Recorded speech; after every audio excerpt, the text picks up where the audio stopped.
Natalia est médecin psychiatre. C'est la présidente de l'Académie internationale de la sophrologie caïcédienne. Et donc le docteur Caicedo va nous parler des apports de la sophrologie à la thérapie du traumatisme psychologique. 30 minutes, merci Natalia. Merci à vous, Véronique Aluni. Et merci aussi au professeur Patrick Baquet et Marie Juston pour nous avoir invités ici à participer encore une autre fois dans cette colloque de médecine non conventionnelle. C'est déjà la troisième fois qu'on participe d'une façon ou une autre. Et cette fois-ci, nous allons partager ensemble ce sujet qui nous attache à tous, et c'est les troubles de stress post-traumatique. Donc, dans cette demi-heure, ce que nous allons faire, c'est d'abord nous centrer sur qu'est-ce que c'est ces troubles que nous avons déjà écoutés plusieurs fois. Et après, qu'est-ce que nous faisons normalement avec la sophrologie? Et aussi, en troisième lieu, je voudrais que, même si nous avons seulement une demi-heure, qu'on puisse faire ensemble une pratique. Parce qu'en sophrologie, on dit qu'il vaut beaucoup mieux donc, une pratique, une vivance que beaucoup de mots. Ce sont les pratiques, les vivances que nous allons nous rappeler plus tard. Donc, je vais essayer d'être très... donc, to the point pour aller surtout pour la pratique, pour la vivance. Et nous allons nous centrer sur des concepts que vous avez déjà écoutés pendant cette matinée, mais je voudrais surtout focaliser notre attention sur des points clés pour surtout centrer comment nous, en sophrologie, nous agissons sur les troubles de stress post-traumatique. Nous allons parler sur 4 grands chapitres des symptômes des patients qui ont souffert un stress post-traumatique, et c'est d'un côté des symptômes d'intrusion, c'est-à-dire la personne commence à avoir dans sa vie des souvenirs répétitifs ou des rêves qui sont récurrents ou des réactions dissociatives, c'est-à-dire de revivre ces moments qu'ils ont vécus dans son traumatisme. Donc d'un côté, ce sont des symptômes d'intrusion. De l'autre côté, il y a cette hyperactivité au niveau du système nerveux sympathique, il y a ces modifications de l'état d'éveil avec ce sentiment d'irritabilité, l'hypervigilance, le trouble du sommeil. Et de l'autre côté, il y a ces sentiments d'évitation. Donc, s'ils peuvent éviter l'endroit où ils s'étaient, d'évitation, ou tout ce qui se ressemble à le moment du traumatisme, cette évitation avec ces sentiments aussi de ces souvenirs ou de rappels externes. Les quatrièmes grands symptômes, ce sont 2 points qui sont très importants. C'est d'un côté l'état cognitif et de l'autre côté l'état d'âme. Donc les cognitions, c'est l'incapacité de souvenir des éléments qui sont importants ou des croyances qui sont au-delà de la réalité, qui sont négatives, qui sont répétitives. Il y a des idées qui sont déformées par rapport à la cause, les conséquences de ce traumatisme. Il y a cet état émotionnel négatif permanent, donc il vit dans la négativité. Et il est accompagné par une réduction de l'intérêt pour les choses. Donc nous voyons que c'est tantôt sa partie mentale comme ces émotions qui sont touchées, des sentiments de détachement ou des revenir étranges aux autres. Il y a cette incapacité persistante de ressentir des émotions positives. Ce sont comme des points clés que les personnes qui ont souffert un traumatisme dans leur vie peuvent avoir. On sait que pas tout le monde qui a souffert un traumatisme va développer ce syndrome de stress post-traumatique. Il y a cette, je dirais, minorité de personnes qui vont souffrir cet stress post-traumatique, mais une fois qu'on le souffre, donc il faut aller dans ces traitements. Et si on fait un résumé, désolé par les symptômes, ce n'est pas mon ordinateur, alors c'est un petit peu décollé. Il y a donc les symptômes qui vont se fixer dans ces 4 grands chapitres. Les symptômes physiques, les symptômes cognitifs, les symptômes émotionnels, les symptômes du comportement. Donc, et nous allons prendre conscience surtout de ces 4 grands chapitres qui sont touchés dans la personne qui souffre un trouble de stress post-traumatique. Je dirais, et nous allons nous centrer sur un mot-clé que nous allons tourner tout au long de cet exposé. Parce que le patient est, et on a mis en rouge, objet de son expérience traumatique. Il est objet parce qu'il va vivre cette expérience traumatique dans tout son être. Et dans la quotidiennité, dans la vie de tous les jours, c'est ce corps qui va être touché par cette expérience traumatique qui l'accompagne. Et jour à jour, ce corps est objet de cette expérience traumatique. Il y a l'esprit qui est aussi objet de cette expérience traumatique. Il y a les émotions, il y a les comportements. C'est-à-dire, une fois qu'il a vécu ces moments et qu'il tombe dans la maladie des troubles de stress post-traumatique, ces pourcentages de patients vont changer leur vie parce que c'est tout son être qui va être touché et qui va être objet de cette expérience traumatique. Donc, à partir de ces moments-là, vous avez écouté et nous allons nous centrer sur comment faire et qu'est-ce que nous pouvons faire. Qu'est-ce que c'est le traitement qui est connu, reconnu, travaillé dans les différentes formes de traitement dans le monde et qu'est-ce que nous allons parler par rapport à la sophrologie. Il y a ces deux grands points. D'un côté, il y a la psychothérapie et de l'autre côté, il y a la pharmacothérapie. Dans la psychothérapie, on a parlé de la thérapie du comportement cognitif comportemental, la thérapie d'exposition, les EMDR, qui va être exposé aussi aujourd'hui. Ici, il y a un grand chapitre d'autres dans lesquels nous allons nous centrer, parce que c'est dans cette journée, je crois qu'elle est surtout dédiée à ces autres thérapies qui sont complémentaires, qui sont aussi très utiles et que c'est important de les connaître pour savoir comment les adapter dans les traitements de ces patients. Dans les autres, nous allons parler de la sophrologie et qu'est-ce que c'est la sophrologie. La sophrologie, c'est une science qui a été développée par mon père, le docteur Alfonso Caicedo. Et déjà, ça fait pas mal de temps, dans l'année 1960, il a créé cette science pour l'étude de la conscience comme une réponse face au traitement des malades psychiatrique. Il était un jeune psychiatre dans l'hôpital provincial de Madrid et son tâche était, comme jeune psychiatre, de donc, mettre les électrochocs dans les patients psychiatriques. Et il devait mettre une moyenne de 30 électrochocs par jour. Il a vu que ces traitements n'étaient presque pas thérapeutiques dans la grande majorité des patients. Et dans les moments où il existait la psychothérapie, les psychoanalyses, il y avait une médication, mais il n'y avait pas plus de traitement dans la psychiatrie. Il y avait non plus des études sur la conscience et il a dit, bon, nous allons donc développer, créer une science qui étudie la conscience. Donc il a cherché des termes grecs, sos, que ça veut dire équilibre, phren, qui veut dire conscience, logos, étude. C'est donc l'étude de la conscience en équilibre. L'objectif, bien sûr, ce n'était pas seulement l'étude, mais le développement de cet équilibre et comment faire. Donc, il est allé en Orient, il s'est formé dans les techniques du yoga, du bouddhisme, du zen japonais. Et après, il est venu à Barcelone pour, comme professeur de psychiatrie, adapter une méthode et la occidentaliser, c'est-à-dire voir comment ces techniques psychocorporelles que dans les années 60, on ne connaissait pas tant comme aujourd'hui, pouvaient être appliquées, surtout dans la pathologie psychiatrique. En résumé, la sophrologie est une science qui étudie la conscience et développe son équilibre, comme on vient de dire dans sa définition. Mais comment?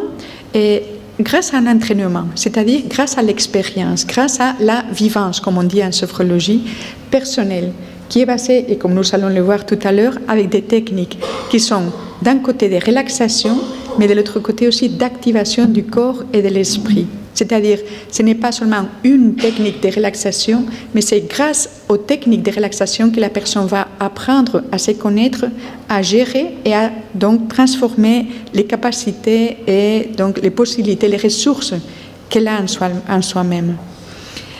La sophrologie a cette partie pratique qui s'appelle la méthode Caicedo, qui peut se pratiquer dans n'importe quelle situation de la vie courante. Nous allons le voir tout à l'heure. Et on voit que nous allons être en position tantôt debout, si les chaises nous le permettent, ou sinon on sera assis dans cette belle salle, en tenue de ville, avec la lumière du jour, sa musique, son parfum, et en s'adaptant aux circonstances de la vie. Parce que la vie, elle est comme ça. Et quand une personne est en train de percevoir ces symptômes, et dans ces cas du traumatisme, donc le stress post-traumatique, elle peut être dans le train, elle peut être en marchant ici, dans les promenades des Anglais, il peut être n'importe où, et c'est dans ces circonstances où la personne va pratiquer les techniques qu'il a déjà connues grâce à la pratique personnelle. Donc c'est important de savoir qu'elle peut pratiquer n'importe quand et n'importe où et avec n'importe quelle circonstance. Cette méthode, elle consiste en total en 12 degrés. Chaque degré a un objectif spécifique et à côté de chaque degré, il y a ce que nous appelons les techniques phoniques. Les techniques phoniques sont très courtes, sont avec des objectifs qui sont très spécifiques et que le sophrologue va adapter à chaque patient. Le sophrologue, il connaît tous ces degrés, toutes ces techniques et quand il y a un patient ou quand il y a un groupe de patients, il va faire donc un programme adapté au groupe ou aux patients avec ses caractéristiques au niveau individuel. Donc nous voyons qu'il y a un éventail énorme de techniques qui vont être adaptées au cas précis de la symptomatologie du patient. Nous allons maintenant nous centrer sur comment nous l'adaptons dans les troubles de stress post-traumatique.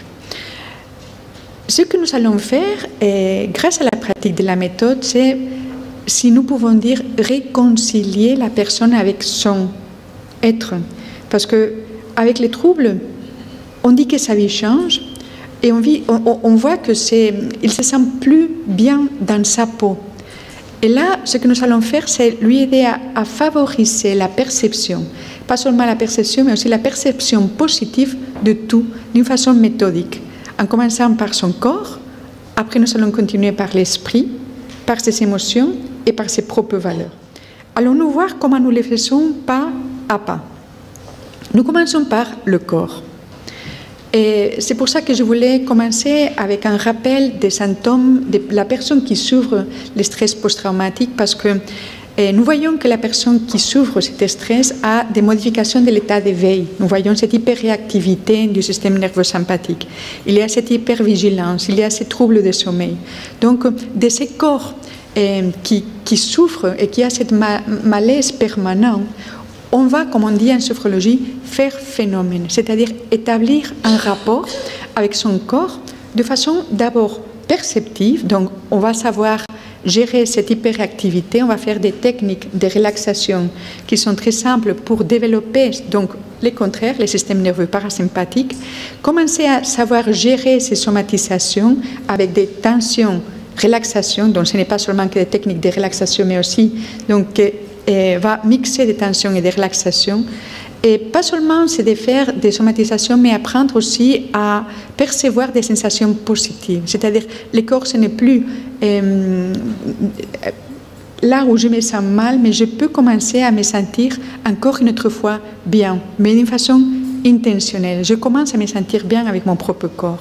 Il y a aussi des techniques qui aident à pouvoir donc prendre le sommeil, parce que c'est une aussi des constants qu'on a écoutés, donc les cauchemars, les réveils nocturnes, donc comment savoir prendre le sommeil. Donc on commence à se sentir bien dans son propre corps. Mais comment on est en tout, on continue aussi par l'esprit. Et nous avons évoqué, quand on parlait de la symptomatologie, qu'il y a ces croyances négatives qui sont et qui tournent dans la personne qui a souffert ces traumatismes. Il y a cette distorsion cognitive. Bon, sûrement, si je vais encore une autre fois me promener sur la promenade, il va y avoir un attentat. Donc, il y a des distorsions qu'on ne peut même pas convaincre d'une façon rationnelle. Il y a cette préoccupation constante. Donc, on voit que son esprit est aussi objet. Alors, on est objet de ces pensées qui sont donc négatives, distorsionnées. Et là, on apprend à faire phénomène, donc à établir une relation positive avec son propre esprit, avec des techniques avec lesquelles on peut adresser ses pensées vers des situations qui sont apaisantes, d'avoir petit à petit des pensées qui sont plus constructives, apprendre à savoir déconnecter. La personne qui dit « je ne peux pas me défaire de ces pensées qui tournent toujours dans ma tête ». Donc quand on comprend et on commence à vivre des techniques avec lesquelles on a des instants de paix, on commence à dire « mais mon mental aussi, je commence à me sentir bien avec mon esprit ».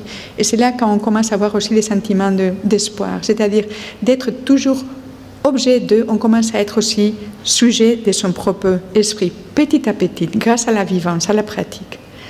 Et on continue par les émotions, et nous voyons que, et on revient à la symptomatologie, il y a ces souvenirs qui sont répétitifs, cet état émotionnel négatif, cette incapacité de ressentir les émotions positives, à côté de ces sentiments de culpabilité, de tristesse, d'anxiété. Donc, on apprend à la personne à découvrir qu'en soi-même, il y a aussi des ressources, des émotions positives, c'est-à-dire ce n'est pas que des sentiments de culpabilité, de rage vers ces moments qu'ils ont vécus, mais quand on commence à faire phénomène aussi avec cette capacité que nous disons en sophrologie intentionnelle de se rappeler des moments positifs de sa vie et là trouver des émotions positives, on commence à se réconcilier petit à petit avec une, je dirais, ressource énorme de positif qui se trouve en soi. Donc, petit à petit, grâce à la pratique, on commence à s'en sortir de cette vivance qui est submergée permanemment dans les négatifs. On voit aussi par rapport à la temporalité, parce que le temps est très impliqué dans les troubles de stress post-traumatique. Et la personne qui souffre de cet stress passe à être objet de son passé, parce que ces souvenirs est répétitif et qui engage tout son être. Et là, nous prenons conscience du temps dans la sophrologie, nous allons pratiquer cette technique dans laquelle on apprend aussi à être sujet aussi de son passé, de son présent et son futur. Nous voyons que de ces souvenirs répétitifs du moment donc, qui était la cause du trouble de stress post-traumatique, on commence à retrouver une relation positive avec son passé. Et pas tout ce passé était des moments négatifs.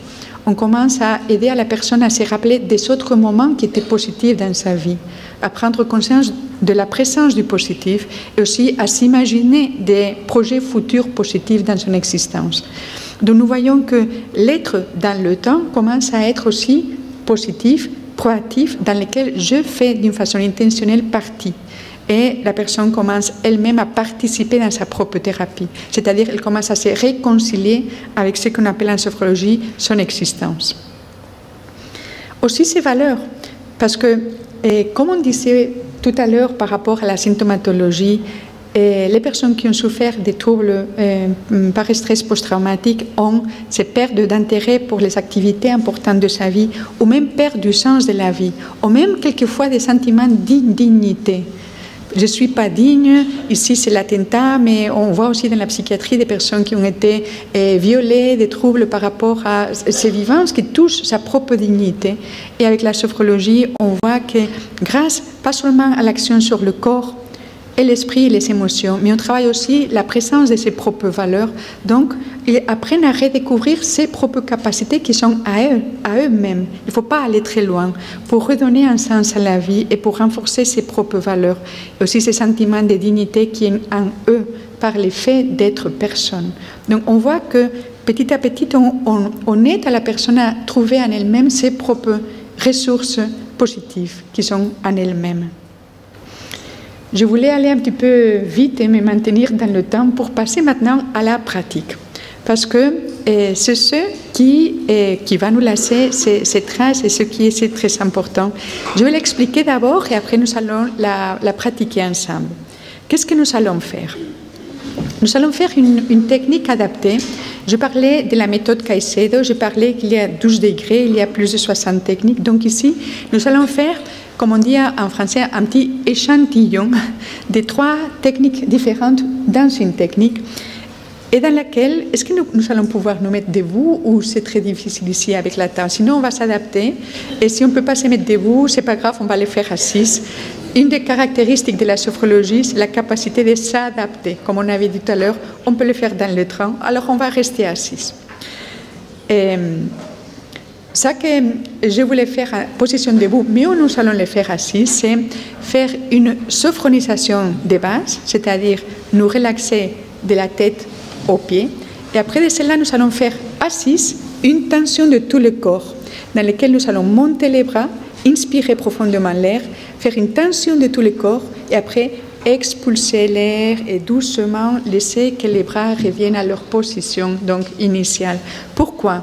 Parce qu'ici, ce que nous allons faire, c'est percevoir la présence de notre corps. Une fois que nous sommes avec ces sentiments de présence de notre corps, nous allons faire ce que nous appelons en sophrologie éliminer les tensions, les déplacements des tensions qui sont négatifs. Donc, au moment d'expulser l'air, nous allons relaxer un petit peu plus les visages, la nuque, les épaules, les bras, les thorax, l'abdomen, donc les jambes, les pieds. Donc, un moment pour nous relaxer plus, pour éliminer les tensions accumulées. Deuxième partie, si nous pouvons, nous allons changer de posture, c'est-à-dire décoller le dos du dossier de la chaise, parce que même si ce sont des techniques mentales, le corps participe dans la thérapie. Toujours, le corps est présent. Donc, nous allons décoller le dos de la chaise et dans cette posture qui est un petit peu plus active et dans laquelle le corps participe, avec les mains au niveau des cuisses, les dos droits, nous allons nous rappeler, et voici la technique numéro 2, d'un moment positif de notre vie, ce que nous appelons en sophrologie prétérisation. Et entre tous les moments positifs que nous avons vécus dans notre vie, nous allons choisir un. Ce n'est pas nécessaire qu'il soit le plus positif. Ça peut être un moment juste simplement positif quand j'étais, comme vous voulez, en train de faire des pique-niques avec. Ce n'était pas nécessaire que ce soit le plus positif. Donc, une fois que nous nous sommes rappelés de ces moments, nous allons donc évoquer les instants que nous avons vécus. Où est-ce que j'étais? Les personnes qui m'accompagnaient, les sensations que je vivais, les sentiments que j'expérimentais. Toujours en faisant donc beaucoup plus d'attention sur ces sentiments positifs, parce que ces sentiments positifs restent en moi. Et ce que je suis en train de faire, c'est les faire émerger encore une autre fois sur mon moment présent. Donc je vais revivre ces sentiments positifs et les maintenir au moment présent. Et une fois que nous sommes en train de revivre ces sentiments et que nous les maintenons au moment présent, nous allons nous imaginer un moment positif futur, technique numéro 3. Donc, dans les moments futurs que nous voulons, soit à la fin de cette année, soit dans l'année prochaine, nous allons nous imaginer une situation normale, et je voudrais souligner surtout de la vie quotidienne, dans laquelle je me trouve bien avec moi-même, bien avec mon corps, avec mon esprit, avec mes valeurs, avec mes émotions, mes circonstances. Donc que ça soit, disons, le plus réaliste possible dans un moment positif de ma vie. Parce que ces sentiments de présence du passé, du présent et du futur positif dépendent aussi beaucoup de moi-même, de l'intention que j'ai pour que ça soit possible. Une fois que nous avons fait cette technique, nous retournons au moment présent et nous allons finir avec ce que nous appelons une désophronisation. C'est-à-dire que nous allons nous étirer, donc les jambes, les pieds, les bras, pour activer encore une autre fois donc, les tonus musculaires. Nous allons donc nous préparer pour la vivance. Je vais me mettre ici.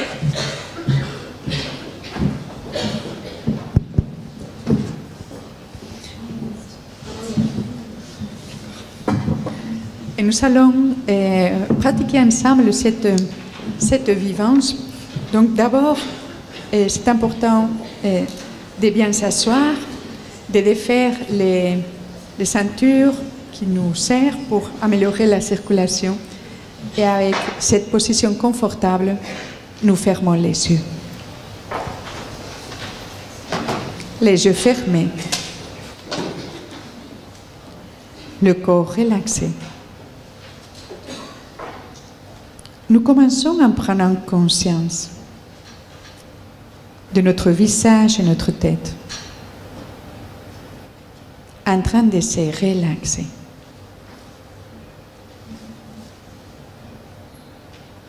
Conscience de la nuque et le cou, sans tension. Nous relâchons les épaules, les bras, les mains. Agréable perception dans les mains. Sensation de tranquillité.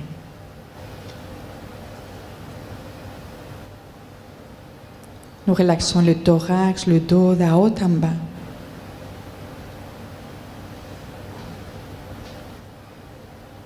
Et nous prenons conscience de notre respiration douce et calme.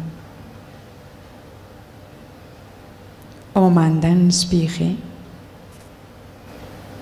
agréable dilatation de notre abdomen. Au moment d'expulser l'air, l'abdomen revient à sa position initiale.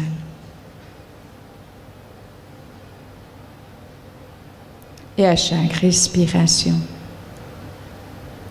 sensation de tranquillité.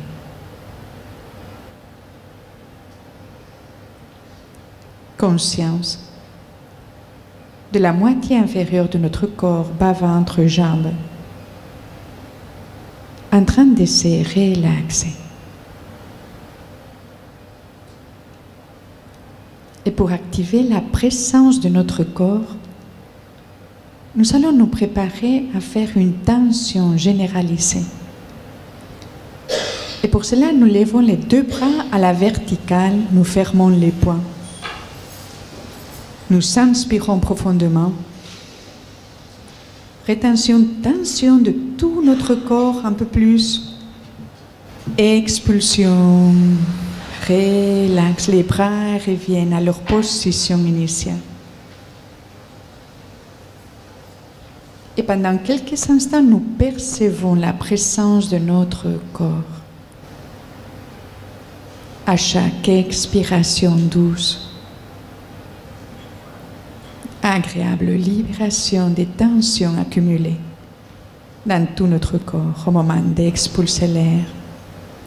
Sensation de relax, de bien-être.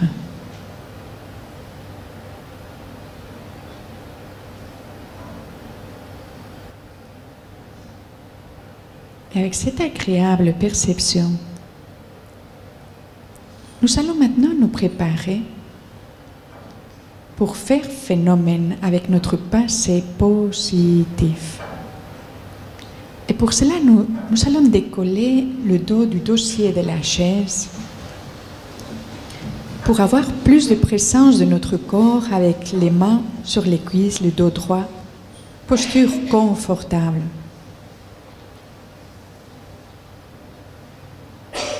Et avec cette présence de notre corps, nous allons maintenant laisser que le souvenir positif se passe d'une façon libre par notre esprit. Et entre tous les souvenirs positifs que nous avons vécus au long de notre vie, nous allons choisir un moment positif.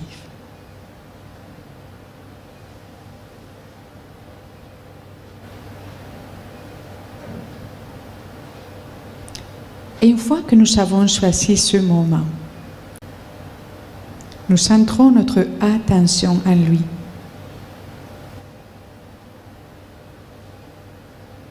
Et nous nous rappelons de ce moment, l'endroit où nous étions,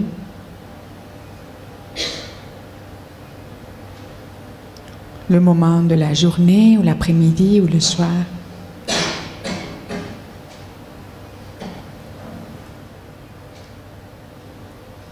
Les circonstances.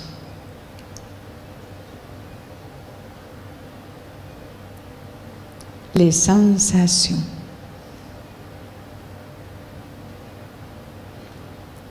Le sentiment.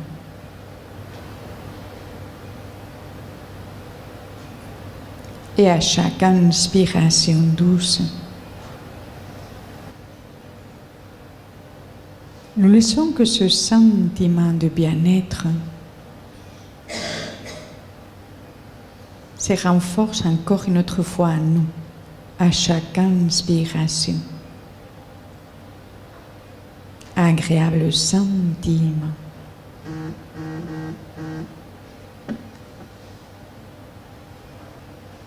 Avec ce sentiment qui reste à nous,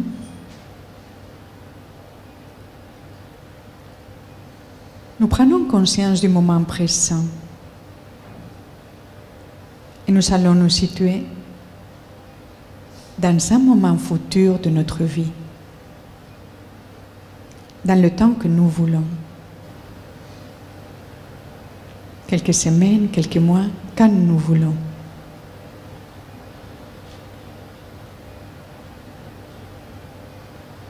Et nous nous imaginons dans un endroit que nous aimons bien.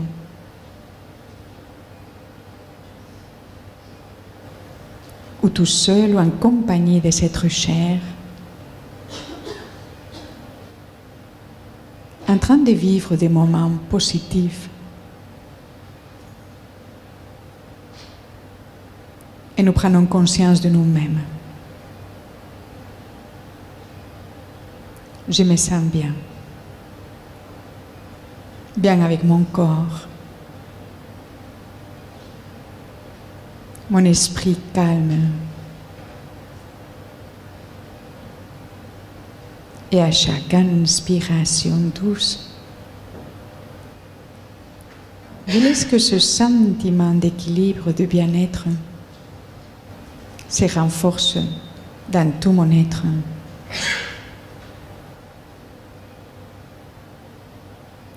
Agréable perception.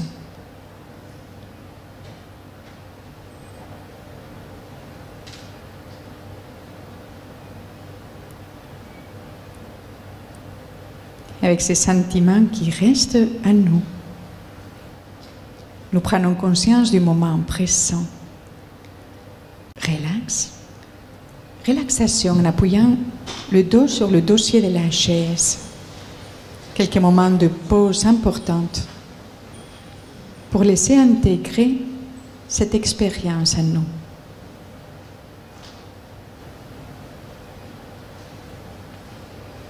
Avec cet agréable sentiment de paix,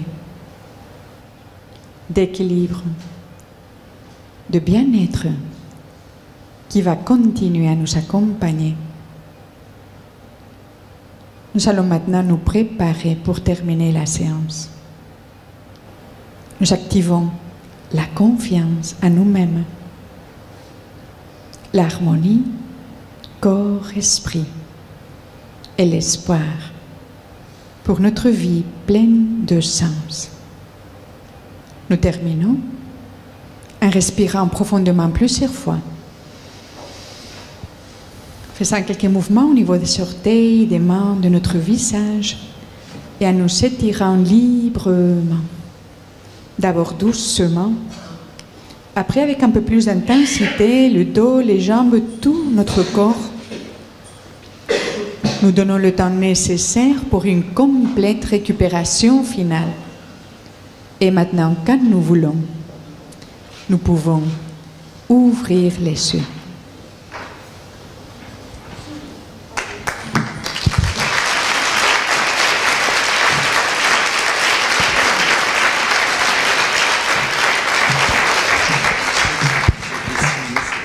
Merci beaucoup. Une parfaite maîtrise du temps en plus. Ah, merci. C'était seulement un mot final et ça y est. La conclusion. Après cette vivance, merci Véronique de me permettre quelques minutes. Normalement, on demande aux patients de l'écrire. C'est important parce qu'une fois qu'on a fait cette vivance, pouvoir l'écrire, ça aide à ancrer encore une autre fois cette vivance en soi. Et comme conclusion, nous pouvons voir que la méthode Caicedo est utilisée dans le traitement des patients atteints des troubles de stress post-traumatique et que grâce à cet entraînement, le patient apprend à gérer son trouble et à développer sa sérénité, son attitude positive et son bien-être grâce au développement de ses propres ressources physique, mentale, émotionnelle et comportementale. Donc nous voyons qu'il y a un grand espoir sur ces sentiments de développer son bien-être grâce à soi-même. Et maintenant, oui, merci beaucoup.